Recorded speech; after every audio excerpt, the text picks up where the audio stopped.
I've not seen her picture before. I'll be sitting here waiting for the... I'm leaving, Daniel. I came here to be with you, but I want answers.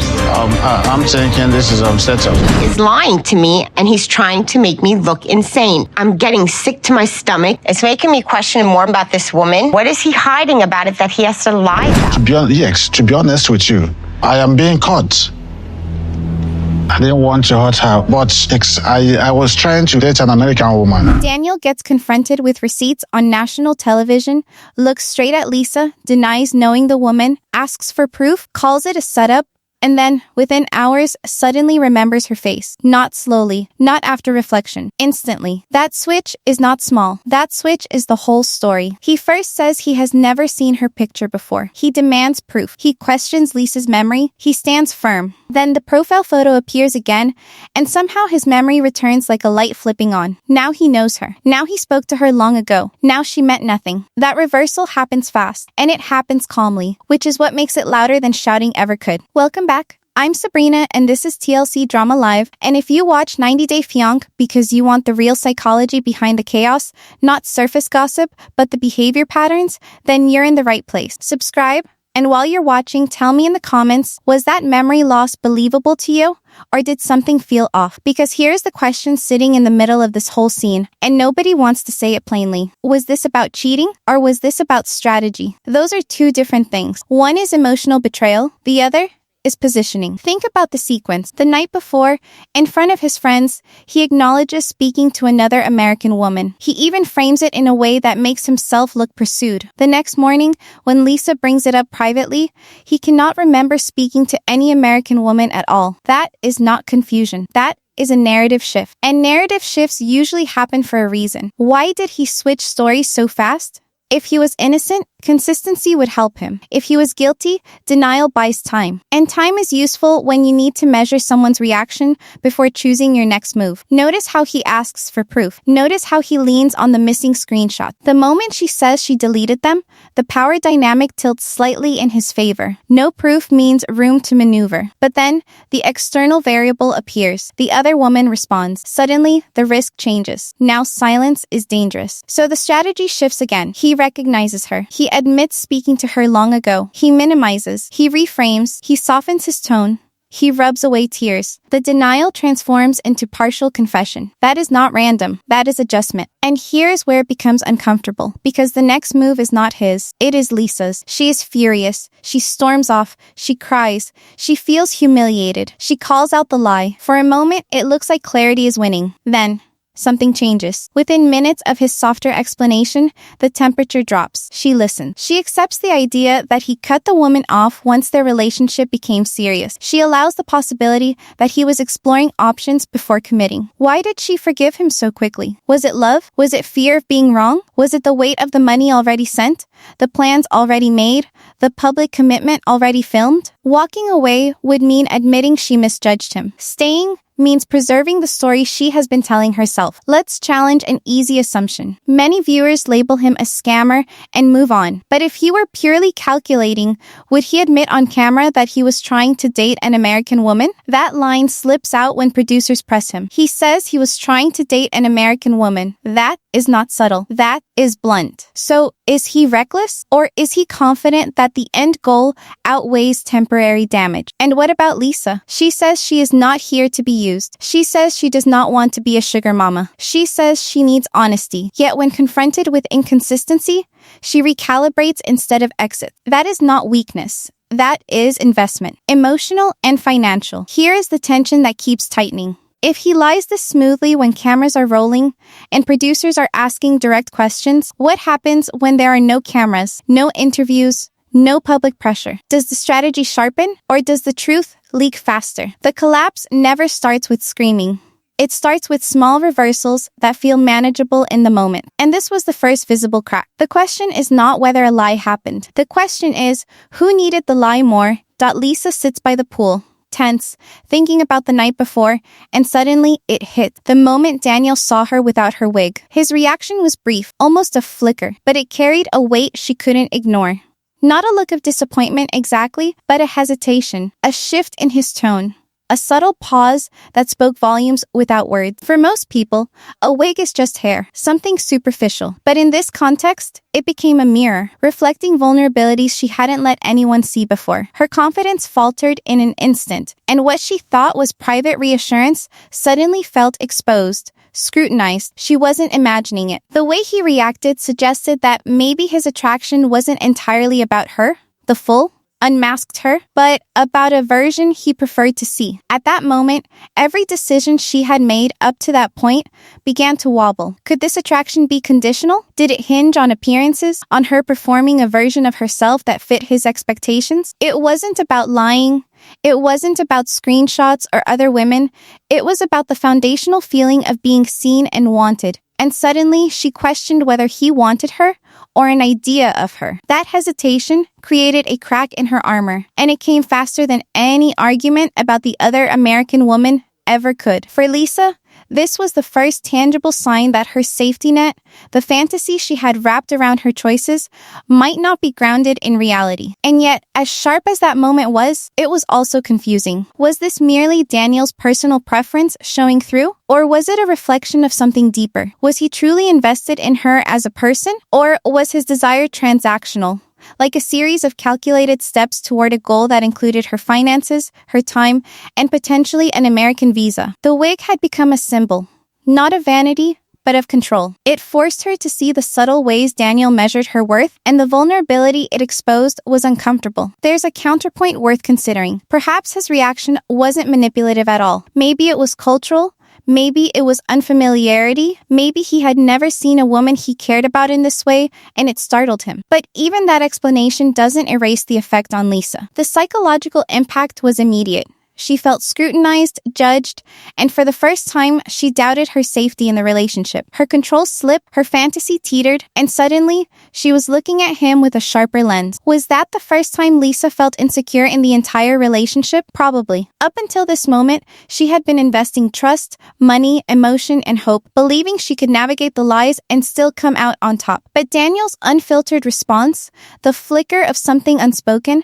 made her realize how conditional her acceptance might have been. Did he like her because of her heart, her personality, or because she fit an image he wanted to see? That distinction, subtle though it may have been, planted seeds of doubt that would grow faster than any confrontation about other women or deleted messages. And the stakes didn't stop there. The attraction that had once felt like the glue holding them together suddenly transformed into a lever, a transactional point. Every smile, every compliment, every tender gesture from him now carried the shadow of potential calculation. The tension between wanting intimacy and fearing manipulation had never been so sharp. She had to reconcile desire with suspicion, attraction with practicality, fantasy with emerging reality. By the end of this scene, she is left with more questions than answers. Did she ignore the first red flag because she needed the fantasy more than the truth? Did she convince herself that his hesitation was meaningless? Or was she hoping to maintain the illusion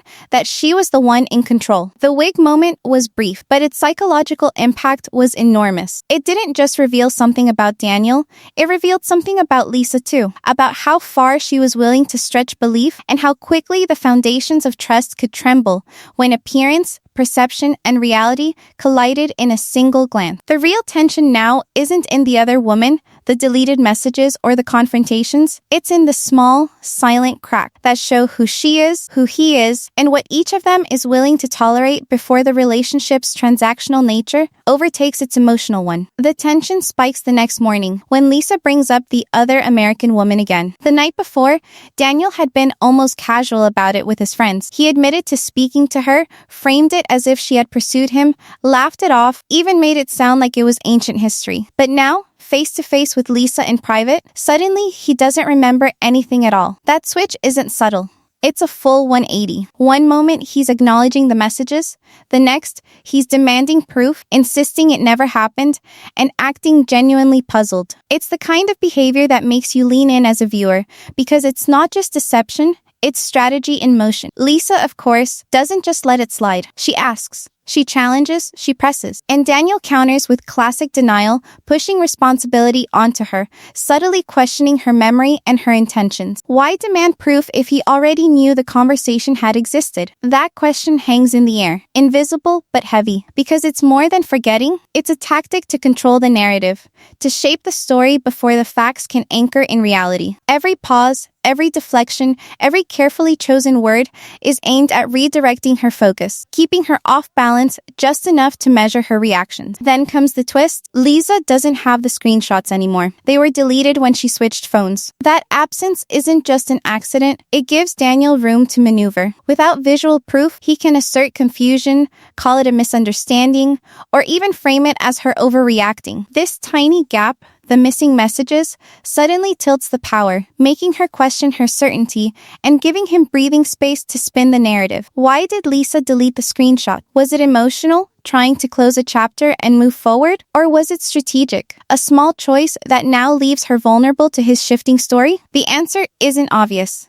And that ambiguity is what makes the moment so gripping. Here, the gaslighting begins to show itself. Not in blatant accusations, but in subtle nudges. Daniel isn't shouting. He's controlling the pace, the information, and the framing. Show me proof, he says, as if her memory could be faulty. This setup you're talking about, where is it? He questions the very reality she remembers, making her doubt the evidence she had in her hands, or at least what she thought she had. Watching this as an audience, it becomes clear that this is a game of perception, where controlling what the other person believes becomes more critical than outright truth. The tension isn't just about honesty, it's about influence, and the viewer feels the gravity of that shift. Then comes the moment that resets the stakes entirely. While Lisa grapples with her emotions, the other woman finally responds. Her messages arrive like a storm. They validate Lisa's suspicions, confirming what she had feared. She tells her side, recounts Daniel's attention, his interest, the way he made it seem serious, and the audience instantly understands the stakes have escalated. What Daniel denied so smoothly in front of Lisa is now documented in another voice, another perspective. This response doesn't just bring fact, it brings moral and emotional weight. Lisa reads the messages, and the viewer can almost feel the surge of disbelief, the rush of validation, and the growing anxiety as she realizes how deep the inconsistencies run. Every question she had asked, every doubt she had suppressed, now has fuel. Daniel's carefully constructed story begins to falter under this new pressure. It's no longer theoretical, it's tangible. And the tension rises because now there's external confirmation. It's a checkmate of reality meeting deception. By the end of this segment, we're left with a critical point of suspense. The other woman's replies exist, but we don't yet see how Lisa will respond, how Daniel will adjust, and whether the balance of power will shift again. The timeline has been reconstructed, the pattern of denial and reframe exposed, and the audience is left hanging at the edge, wondering what moves will be made next. The narrative is charged, electric, and impossible to look away from, because the next step could completely change what Lisa believes about Daniel and what Daniel believes about the risk he's taking with the truth. The messages from the other woman hit Lisa like a shockwave. Each line confirms the suspicions she had been circling but hadn't fully faced. He had been attentive, charming, persuasive, making promises, giving attention that felt real at the time. Seeing it documented from an outside perspective is almost like a lifeline, proof that she wasn't imagining the inconsistencies, that the gut feelings she had been battling were justified. For a brief moment, there is relief, validation. She isn't crazy, and the audience feels that sigh of recognition with her. But relief doesn't last. Soon, rationalizations start creeping in. She tells herself he may have been talking to multiple women, yes, but she could be the one. She frames it as exploration, as testing the waters before committing fully. She reminds herself that she already invested emotionally and financially. She's already paid into this relationship, not just with money, but with time, hope, public appearances, and personal vulnerability. Those aren't trivial. Each sunk cost becomes a weight, pressing her to continue, to justify her choice, to convince herself that forgiving him is logical. And the rationalization grows. She convinces herself that some lies are about the past, not the present. Hers are past, his are present. Hers are harmless, his are dangerous. The moral calculus is skewed, carefully balanced to allow continuation. That balance is fragile, but it's enough to hold the illusion together for now. The audience sees her struggle, every instinct saying step back, every hope saying push forward. It's messy, real, human, and painfully relatable. Here's where psychology creeps in naturally. Sunk cost, debt, time, public commitment. Each piece ties her to him, creating invisible chains. Walk away, and she admits she was wrong, that her judgment failed, that she misread his intention. Stay, and she preserves a narrative that allows hope and fantasy to continue, at least temporarily. That tension is palpable. We see her rationalize, negotiate with herself, and finally settle on a decision that balances fear and hope. The counterpoint is obvious. Would anyone in this situation walk away on camera that quickly? Reality TV amplifies hesitation, second-guessing, and emotion. A sudden exit wouldn't just feel awkward. It would be dramatic and incriminate both sides. Staying, negotiating, and rationalizing is what we expect. The cameras capture behavior amplified, but the internal dialogue is what drives human complexity. And so, after deliberation and emotion-fueled introspection, she decides to give him another chance. The tension doesn't vanish, it shifts. Now the story isn't about exposure alone, it's about choice. She has evidence, she has validation, she knows the stakes, and she still chooses to engage. The audience is left suspended between empathy and disbelief. Why stay? Why trust? Why overlook so many signs? Each question fuels curiosity for the next act, because now the conflict isn't theoretical, it's active, it's emotional, it's raw. And the next move, from both sides, carries the weight of every choice she's already made, every message she's read, and every lie that has already been revealed. Just when the tension feels unbearable, Daniel does something unexpected. His posture changes, his tone softens, and suddenly he remembers, or at least acts like he remembers, the other American woman. It's a selective memory, precise and deliberate, delivered with the calm of someone who knows the cameras are watching and the narrative is in flux. He admits enough to appear honest, enough to soothe Lisa, but not so much that the full weight of the deception is revealed. This partial confession isn't a spontaneous act of morality, it's calculated, designed to reset the situation and regain control of the conversation. As he speaks, smoothing over details, apologizing softly, brushing away tears with practiced tenderness, you can almost see the gears turning. Each word, each pause, each hand movement is calibrated to reduce suspicion while appearing vulnerable. It's the survival instinct of someone caught between exposure and consequence. He knows that fully acknowledging everything could break the fragile trust and end the relationship, or at least his opportunity within it. The confession is enough to calm Lisa's immediate doubts, but it raises a new question. Is this vulnerability real or a tactical move to maintain leverage? Lisa listens, tentatively accepting, nodding, wiping her own tears, trying to balance the emotional surge with the nagging knowledge of past inconsistencies. She's caught between relief that some truths are now out and the unsettling realization that many things remain hidden. It's the classic psychological dynamic, a controlled reveal that feels like transparency but serves the confessor's agenda. Why confess now? Did he do it to protect her? Or did he do it to control the damage before it spiraled beyond repair? The confession itself becomes a reset button. The emotional tension eases, her anger subsides slightly, and the momentary illusion of trust returns. But the audience sees the cracks. The narrative has shifted. Now the conflict isn't just about deception, it's about negotiation, manipulation, and strategic timing. Every line Daniel utters carries dual meaning, a promise of honesty and a silent test of how much Lisa will accept before questioning again. The partial admission is crafted to elicit forgiveness, and with forgiveness comes the possibility of continued influence. Yet the confession isn't total. Details are minimized, timelines blurred, and behaviors reframed. It's selective disclosure, the kind designed to calm immediate suspicion while deflecting deeper inquiry. What else is being downplayed? What other moments will emerge later that show the confession wasn't complete honesty, but a tactical maneuver? Each minimized fact leaves room for the narrative to shift again, keeping both Lisa and the audience on edge, questioning reality versus strategy. Emotion runs high. Lisa feels a mix of relief, confusion, and lingering doubt. The tension between love and negotiation becomes impossible to ignore. Is this exchange rooted in genuine affection, or is it a calculated dance, a series of concessions and manipulations designed to protect interests and preserve a relationship that serves one or both parties? Daniel's confession doesn't just resolve a conflict, it resets the psychological playing field, placing her back in a position of consideration, empathy, and ultimately decision-making under influence. By the end of this segment, the emotional question hangs in the air, thick and unresolved. Was this confession an act of love or a strategic negotiation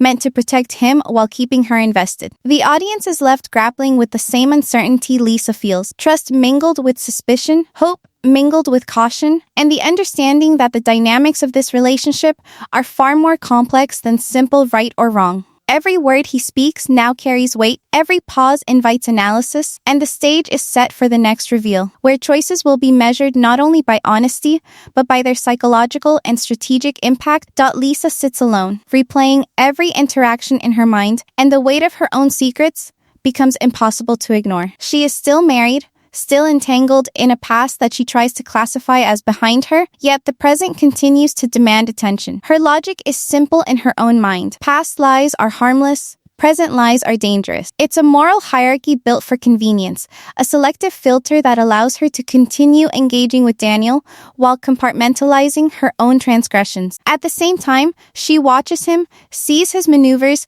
and recognizes that he is doing something remarkably similar. Each is measuring the other. Each is hiding, each is preserving an illusion that protects self-interest. The audience can't help but notice the symmetry. Both have motives, both have secrets, and both are operating under a logic that keeps the relationship alive. It's not about malicious intent on one side and innocence on the other. It's about double standards and how humans rationalize behaviors that serve them. Daniel's lies are exposed and obvious, yet Lisa forgives him quickly. Her own lies, though arguably more consequential, are framed in her mind as part of a personal past she's moving on from. The imbalance isn't moral. It's perceptual, a way for each party to reconcile what they are doing with who they want to be. At this point, it's impossible not to notice how forgiveness functions as currency. Each concession, each overlooked lie, each partial truth exchanged becomes a token in an emotional economy. Forgive him and you preserve your own secret. Forgive her and you maintain your influence. It's a transactional framework disguised as romance, a subtle but powerful model of negotiation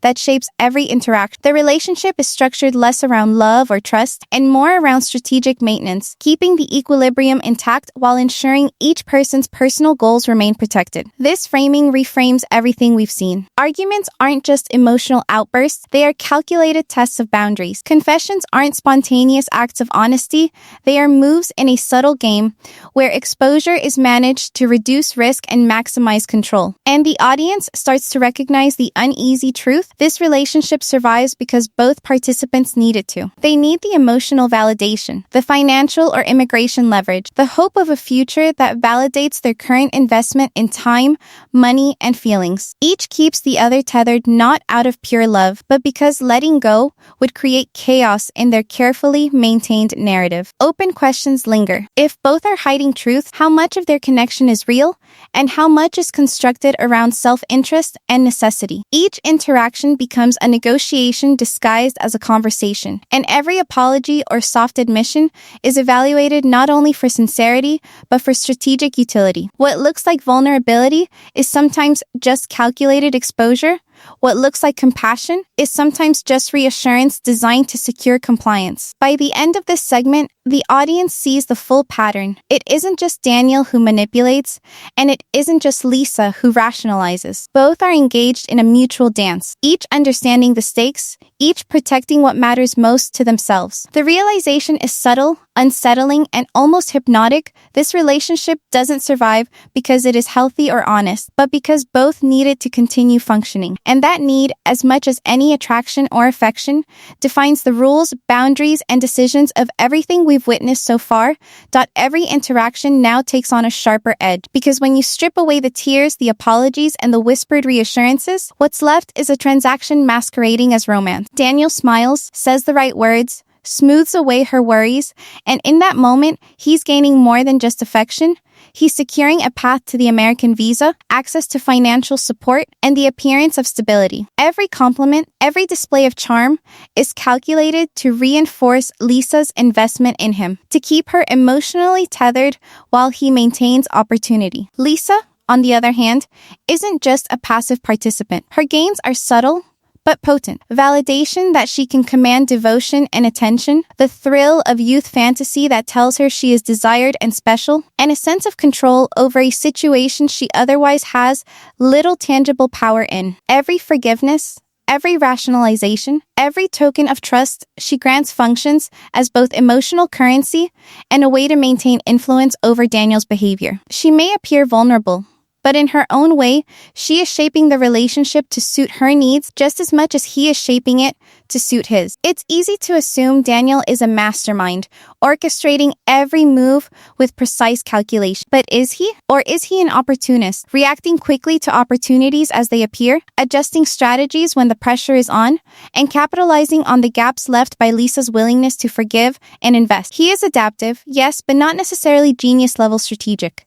His moves are sometimes reactive, sometimes instinctual, often messy, but effective because the environment, Lisa's willingness to rationalize, and the stakes he's leveraging create the perfect conditions for his advantage. Counterpoint: could Lisa also be using him, knowingly or unknowingly? She's aware of her secrets, aware of his inconsistencies, yet she chooses to participate, to rationalize, to maintain the relationship. Each investment she makes, emotional, financial, or social, gives her leverage too. She is shaping the dynamic, even as she convinces herself she is being victimized or blindsided. The truth is, both are players, both are negotiating influence and control in real time, and both are aware, consciously or subconsciously, of the power they wield. This dynamic makes the stakes feel electric. Every smile, every apology, every hesitation is loaded with potential leverage. The balance can shift at any second. Who has more control? Who decides when forgiveness is granted,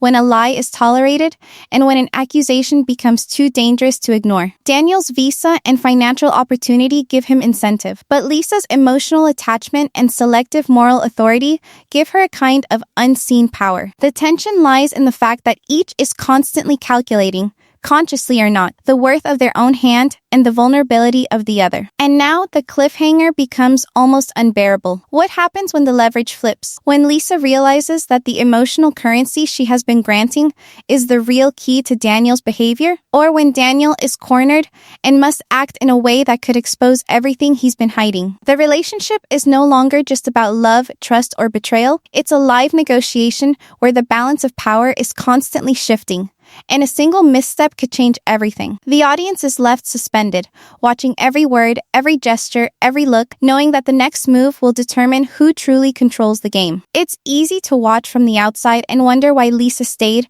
why she forgave, why she allowed herself to be pulled back into the cycle of trust and doubt again and again. But when you pause and look at her perspective, the picture starts to make a bit more sense. She's caught in a swirl of conflicting feelings: anger at his lies, relief at his partial confession, hope that maybe this is just a misunderstanding, and fear of what walking away would mean. Every decision she makes is layered with emotional weight, and one of the heaviest is the fear of public embarrassment. To admit she was wrong, to acknowledge that she misjudged Daniel, would not only be painful privately, but humiliating in front of the friends, family, and viewers who are watching her journey unfold. That fear alone can keep someone tethered far longer than logic would suggest. Add to that the financial and emotional commitments she's already made, the time invested, the money spent, the social energy poured into a relationship that promised a future, all create what psychologists call sunk costs. Once you've invested so much, walking away feels like losing even more, even when the signs point to danger. Combine that with hope bias, the tendency to see the outcome you want rather than the outcome that is likely, and you have a recipe for staying in situations that outsiders would immediately flag as risky. Lisa wants to believe in love, in connection, in the story she's imagined with Daniel, and that hope can outweigh even glaring red flags, at least temporarily. The cognitive dissonance is palpable. She knows parts of the truth, she sees inconsistencies, and yet she chooses to rationalize, to forgive, to continue. It's not about being naive or stupid. It's about the human tendency to reconcile conflicting information in a way that reduces immediate emotional pain. She needs to convince herself that the risk is worth the potential reward. To leave now would be to confront the very reality she's been actively avoiding, that her instincts were right, that the warnings she received were valid, that she was, in a sense, wrong about trusting him. That's a bitter pill, one that even strong, independent people struggle to swallow when it's intertwined with hope, investment, and public scrutiny. So she stays, not necessarily because she doesn't see the risks, but because leaving would force her to face consequences that are more emotionally painful than the uncertainty she tolerates. Each smile, each apology, each softened confession from Daniel becomes a lever she clings to, a reason to keep believing that maybe, just maybe, this can work out. And in those moments, the emotional push and pull is exhausting, overwhelming, and deeply human. By the end of this section, you start to see the full emotional calculus. Walking away would mean admitting she misjudged the situation, that her trust was misplaced, and that her judgment was flawed. Staying allows her to preserve dignity, hope, and agency, even if it comes at the cost of continued stress and uncertainty. It's a delicate, complicated human choice, one that speaks less to weakness and more to the very real difficulty of reconciling investment, emotion, and desire with reality. Step back for a moment and look at the bigger picture, beyond just Daniel and Lisa. This isn't an isolated incident, it's part of a recurring pattern we see across so many international relationships on 90 Day Fiancé. What often happens is a collision between validation seeking and opportunity seeking. One partner looking for emotional affirmation, connection, and attention, while the other is chasing visas, financial support, or lifestyle upgrades. When these needs intersect, the relationship becomes a live negotiation, where every smile, every apology, and every confession is measured for leverage, risk, and reward. It's not about labeling someone as good or bad, it's about recognizing the behavioral pattern that keeps this drama alive and why it hooks the audience so powerfully. Lisa's experience fits neatly into this framework. The wig incident wasn't just a personal moment of insecurity, it was the first signal that Daniel's motivations might not be aligned with hers. Attraction shifted, control dynamics wavered, and the illusion of romance cracked for a moment. That tiny fracture gave the audience the first hint that what looked like love on the surface had undercurrents of transaction and negotiation. It set the stage for everything that followed, including Daniel's shifting stories about the American woman, his denial, and eventual confession. Each move wasn't random, it was part of a consistent behavioral pattern we've seen repeated across the franchise, where partial truths, selective memory, and strategic confession are used to manage perception and maintain control. From a psychological perspective, the audience sees both partners performing roles, one consciously, one sometimes unconsciously. Lisa seeks validation, affirmation, and a sense that she is desired and special, while Daniel seeks access, opportunity, and leverage. Their interactions become a kind of emotional chess game. With each move, every tear, every softened gaze, every carefully phrased apology, carrying meaning, signaling intent, and shifting the balance of power. This is why moments like the wig reaction or the confession aren't just drama, they are behavioral signals, open loops for both Lisa and the audience to process. The tension escalates because these patterns are rarely one-sided. Just as Daniel has secrets and strategies, Lisa does too. She's hiding her own truths, rationalizing her actions, and navigating the same complex emotional economy, even if she doesn't fully recognize it. And here lies the ultimate question. What happens when her secrets surface? The franchise repeatedly shows that the revelation of hidden truths has the power to flip the dynamic completely. The same emotional leverage that Daniel wielded could suddenly shift, forcing her to confront consequences, judgment, and even potential loss. The wig moment, the confession, the forgiveness, they all come together now as a payoff of earlier open loops. They aren't isolated events, they are steps in a larger repeating pattern that defines the stakes, behaviors, and drama in these international relationships. When you see these moments in sequence, the strategy, negotiation, and self-interest become clear, and the audience begins to understand why both partners stay, why they forgive, and why they continue engaging in these high-stakes emotional games. So now, the question looms over the entire story. When her side of the secrets finally meets the public eye, when the hidden truths she's holding collide with Daniel's already exposed deceptions, what will happen to the fragile balance they've been maintaining? That is the tension that keeps every viewer hooked, because it's not just about who lies or who forgives, it's about the human calculus of trust, opportunity, and survival in a relationship that has always been more transaction than romance. What we're left with now is an uncomfortable truth that few want to admit, but everyone watching can feel simmering beneath the surface. This relationship isn't surviving because of love, trust, or even chemistry.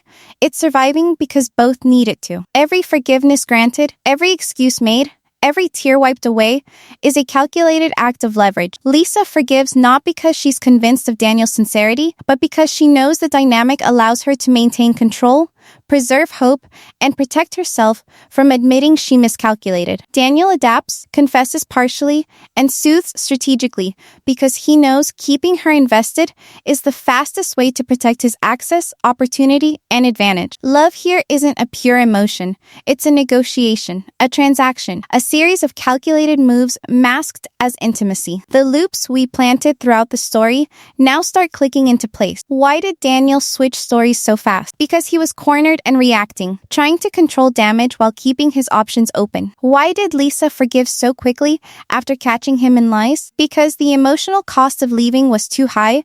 Her hope, her investment, her public image, all demanded she rationalize and continue. Why did the wig moment shift everything? Because it cracked the veneer of attraction, exposed vulnerability, and revealed the transactional undercurrent she had been willing to ignore. And finally, why do patterns like this repeat so consistently on 90 Day Fiancé? Because humans are wired to negotiate, rationalize, and invest emotionally even when the evidence screams caution. Both partners are performing, both are hiding, and both are maintaining the delicate equilibrium that keeps this drama alive. But here's the kicker. The next big twist isn't about Daniel anymore. It's about Lisa. The secrets she's holding, the truths she's been rationalizing, the parts of her story that haven't been revealed yet, those are the pieces that could finally flip the dynamic entirely. If the first half of this saga taught us anything, it's that when the hidden realities of one side collide with the exposure of the other, everything changes. The leverage shifts, the negotiations intensify, and what was once a cycle of forgiveness and manipulation could become an emotional explosion, the likes of which neither party is prepared for. And that's the tension that carries us into the next episode. We've seen lies, confessions, and rationalizations, but the real reckoning is waiting in the shadows. What happens when Lisa's secrets surface? How will Daniel react when the balance of power flips? How much of this relationship is truly love? And how much is the carefully maintained negotiation both parties have been playing from the start? The answers are coming, but until then, every glance, every word, every gesture is loaded with stakes far higher than they appear. So as we close this chapter, remember, the drama isn't ending, it's shifting. The next revelation isn't about the man we've been watching, it's about the woman who has been quietly scripting her own leverage all along. And when that story unfolds, nothing will feel safe, predictable, or resolved. The real explosion is just around the corner, and every viewer who thought they understood this relationship will be forced to reconsider everything they thought they knew.